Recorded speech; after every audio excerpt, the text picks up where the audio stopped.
A golden carriage glides through the snow-covered streets of St. Petersburg during the harsh winter of 1782. Inside its luxurious interior, a 53-year-old woman reviews military reports while her generals nervously await her orders. This is no ordinary queen. This is Catherine II of Russia, known to history as Catherine the Great, a German who became more Russian than the Russians themselves and transformed a barbaric empire into a world power. But behind the imperial facade lie intimate secrets, unbridled passions, and scandals that shocked European courts for decades.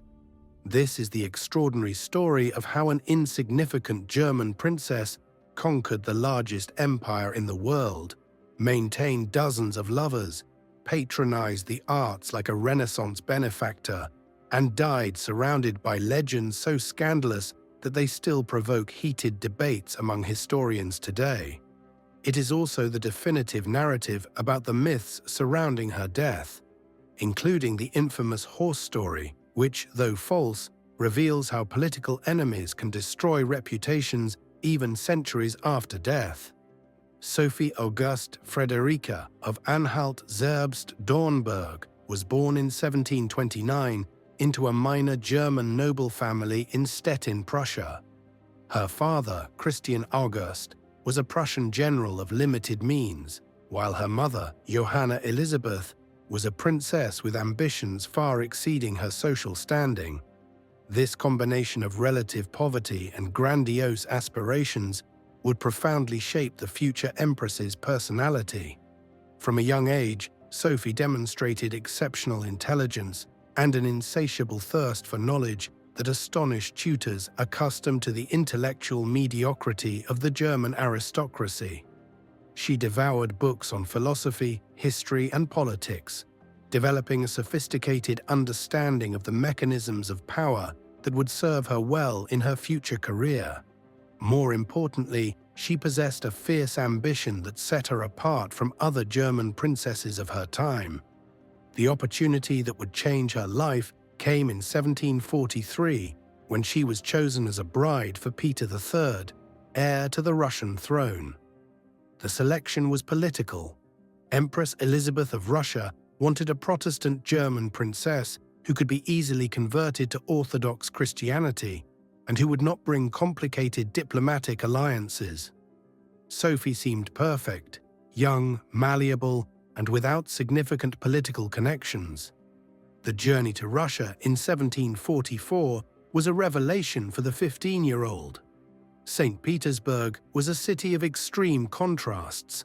Magnificent palaces built on frozen marshes, nobles dressed in French fashion, speaking barbaric Russian, and a court that blended European sophistication with Asiatic brutality.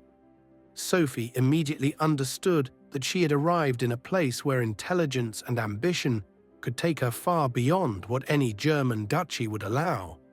Her first strategic decision was to fully embrace her new Russian identity. She learned the language with fanatical determination, studied the country's history with genuine passion, and converted to Orthodox Christianity with a devotion that impressed even skeptical clerics. On the day of her conversion, she adopted the name Ekaterina Alexeyevna, Catherine, symbolically reborn as a Russian princess. Her marriage to Peter in 1745 was a disaster from the first day.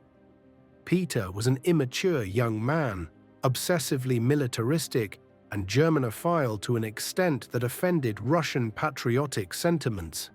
Even more problematic, he showed little interest in his wife, preferring to play with toy soldiers and discuss Prussian military tactics. Catherine, for her part, quickly realized she had married an intellectually inferior and politically dangerous man. During the early years of her marriage, Catherine dedicated herself to consolidating her position in the Russian court. She cultivated friendships with influential nobles, studied the complexities of Russian politics, and developed a network of contacts that spanned the empire. Most importantly, she began taking lovers, initially out of emotional necessity, but eventually as a political tool. Her first significant lover was Sergei Saltykov, a young guard officer who provided her with both physical pleasure and political education. Saltykov introduced Catherine to the pleasures of the body and the secrets of the court, teaching her how to navigate the treacherous waters of Russian politics. When she became pregnant in 1754, officially by Peter, but possibly by Saltykov, she had learned to use her sexuality as a political weapon. The birth of the future Paul the Fun in 1754 marked a turning point in Catherine's life. As the mother of the heir, she gained a status that could not be easily stripped away. But it also sparked Peter's paranoia about the child's paternity. The already strained relationship between the spouses deteriorated completely when Peter began openly flirting with the idea of divorcing Catherine to marry his mistress. During the 1750s, Catherine transformed into an independent political force. She established an intellectual salon that attracted Russia's finest thinkers, corresponded with French philosophers like Voltaire and Diderot, and developed a reputation as a patron of the arts and literature. Simultaneously, she maintained a series of romantic relationships that scandalized the court but solidified her political support network. Grigory Orlov became her most influential lover during this period. Orlov was a brilliant and ambitious guard officer who saw in Catherine an opportunity to achieve the power his relatively modest origins would not typically allow. Together, they began secretly planning Peter's removal from the throne, a conspiracy that combined personal passion with political necessity. The crisis came in 1762 when Empress Elizabeth died and Peter ascended the throne as Peter III. His brief 6-month reign was a disaster that validated all fears about his inadequacy. Peter alienated the Orthodox Church, humiliated the Russian army by withdrawing from a victorious war against Prussia, and threatened to divorce Catherine to marry his German mistress. The coup d'état orchestrated by Catherine and Orlov in 1762 was a masterpiece of political timing and psychological manipulation. Using her network of lovers and allies among the guard officers, Catherine managed to isolate Peter and force him to abdicate without significant bloodshed. When Peter died mysteriously a few days later, officially of colic, but possibly murdered, Catherine became Empress of Russia at the age of 33. The beginning of Catherine's reign was marked by a fierce determination to prove that a foreign woman could rule Russia better than any native Tsar. She immediately initiated reforms that demonstrated both her exceptional intelligence and her intuitive understanding of Russian psychology. Instead of imposing German ideals, she embraced and expanded Russian traditions, presenting herself as the legitimate successor to the great Tsars of the past. Her educational reforms were particularly revolutionary. Catherine established public schools, founded universities, and promoted women's education to an unprecedented extent worldwide. She genuinely believed that education was the key to transforming Russia into a modern power and invested enormous resources in educational projects that benefited thousands of subjects. Simultaneously, Catherine continued her love life with a freedom that shocked European courts. After ending her relationship with Orlov, she had a succession of lovers that included some of Russia's most talented men. Grigory Potemkin, who became her lover in 1774, was perhaps the most significant, both personally and politically. Potemkin was a physical and intellectual giant who combined military brilliance with strategic political vision. Their relationship transcended physical passion to become a political partnership that transformed Russia into an imperial power. Together, they conquered Crimea, founded cities, and expanded the Russian Empire to the shores of the Black Sea. The correspondence between Catherine and Potemkin, preserved in Russian archives, reveals an intimacy that combined genuine love with sophisticated political collaboration. They referred to each other as husband and wife in private letters, and some historians believe they may have secretly married. Even when their physical relationship ended, they maintained a partnership that lasted until Potemkin's death in 1791.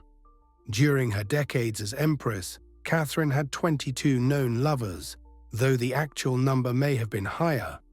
Each relationship was carefully managed to maximize political benefits, while satisfying her emotional and physical needs. She developed a system where lovers were generously rewarded with estates, titles, and positions when the relationship ended, ensuring continued loyalty and discretion. Catherine's later lovers were progressively younger, reflecting both her vanity and her seemingly inexhaustible sexual energy. Platon Zubov, who became her favorite in 1789 when she was 60 and he was 22, exemplified this trend. Although some criticized these relationships as inappropriate for a woman of her age, Catherine maintained that her personal pleasure was a private matter that did not affect her ability to govern. Catherine's political achievements during her 34-year reign were extraordinary by any standard. She expanded Russian territory by over 200,000 square miles, established Russia as a naval power in the Black Sea, and founded more than 100 cities. Her charter to the nobility and other legal reforms modernized Russian administration and established principles that lasted for centuries. Even more impressive was her transformation of Russian culture. Catherine imported European artists, writers, and thinkers, established museums and theaters, and created an intellectual atmosphere that rivaled Paris or Vienna. She herself wrote plays, political essays, and even fairy tales, demonstrating an intellectual versatility rare among rulers of any era. Catherine's wars against the Ottoman Empire were particularly significant, both militarily and diplomatically. Her victories established Russia as the heir to the Byzantine Empire and fulfilled the Russian dream of access to the Mediterranean. The annexation of Crimea in 1783 was especially important, setting a precedent that would influence Russian policy for centuries. During the French Revolution, Catherine positioned Russia as a bulwark of European conservatism, offering asylum to French aristocrats and organizing coalitions against revolutionary France. Her correspondence with Voltaire and other philosophers ceased abruptly when she realized their ideas about equality could threaten the stability of her own autocratic empire. Catherine's death in 1796 was sudden but not unexpected for a 67-year-old woman who had lived intensely.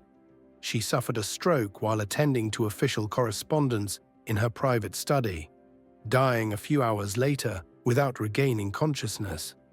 Her death closed an era in Russian and European history.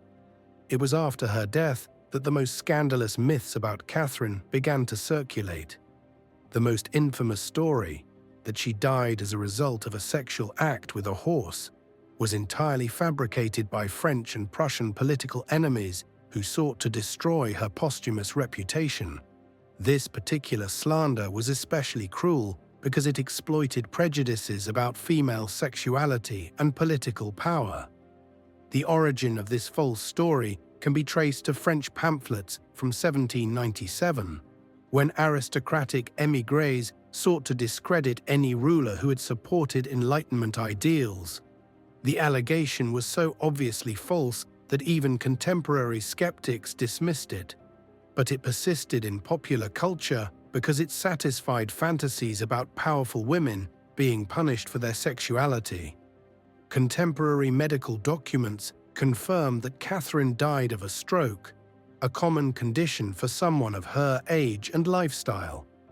Her personal physician, John Rogerson, kept detailed records of her health preserved in British and Russian archives.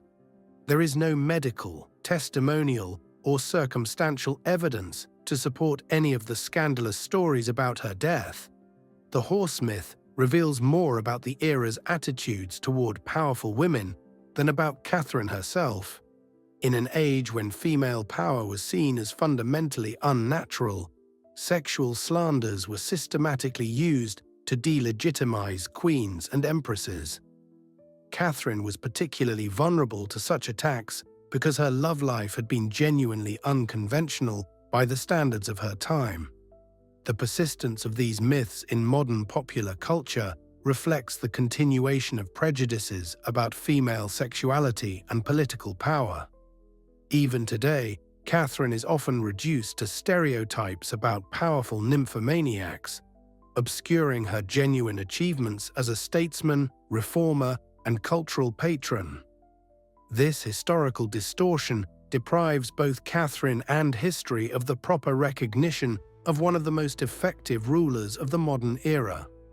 The reality is that Catherine the Great was one of the most extraordinary figures in world history. She transformed Russia from a peripheral barbaric state into one of Europe's great powers.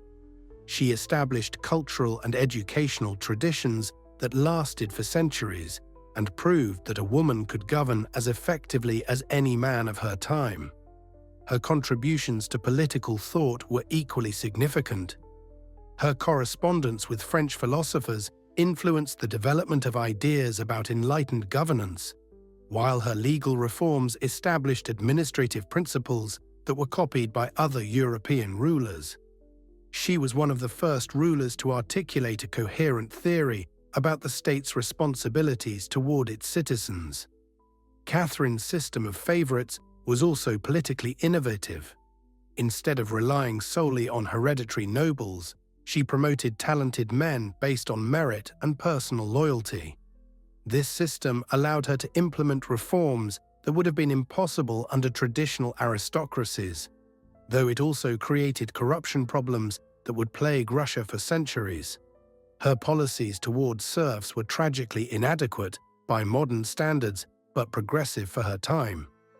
Although she never abolished serfdom, she limited some of its worst abuses and established legal principles that would eventually facilitate emancipation. Her caution in this area reflected a realistic understanding that overly rapid reforms could destabilize the entire empire. Catherine's cultural legacy was perhaps her most enduring contribution. She transformed St. Petersburg into one of Europe's cultural capitals, attracted international artists and thinkers to Russia, and established traditions of patronage that influenced Russian cultural development for generations. The Hermitage, which she founded, became one of the world's great museums. Her personal correspondence, preserved in various European archives, reveals a woman of exceptional intelligence and genuine intellectual curiosity. She was not merely a pragmatic autocrat, but a sophisticated thinker who constantly grappled with questions about the nature of power, governmental responsibility, and human progress.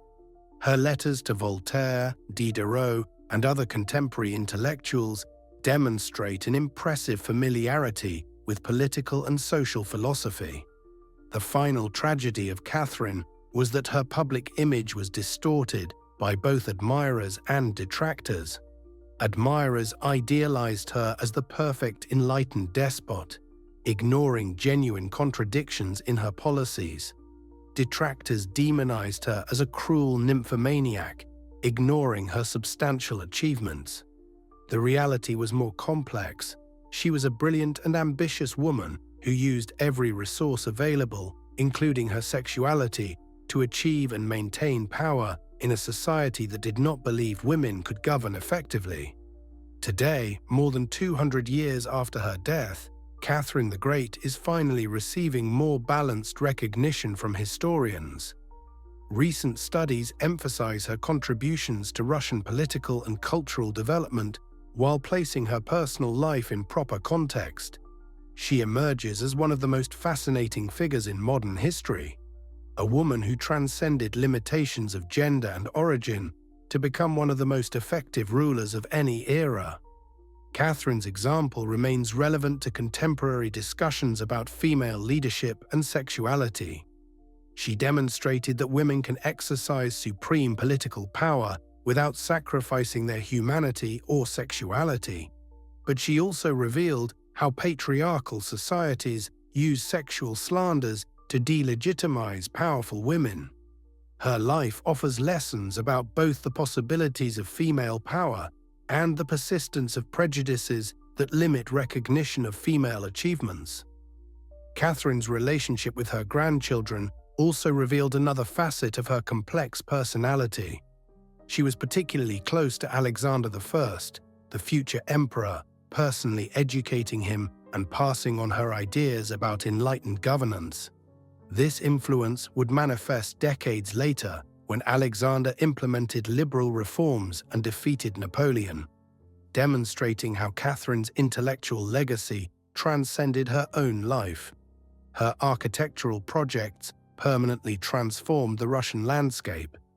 In addition to expanding the Winter Palace and creating the Hermitage, she commissioned the construction of dozens of palaces, gardens, and monuments that rivaled Versailles in magnificence.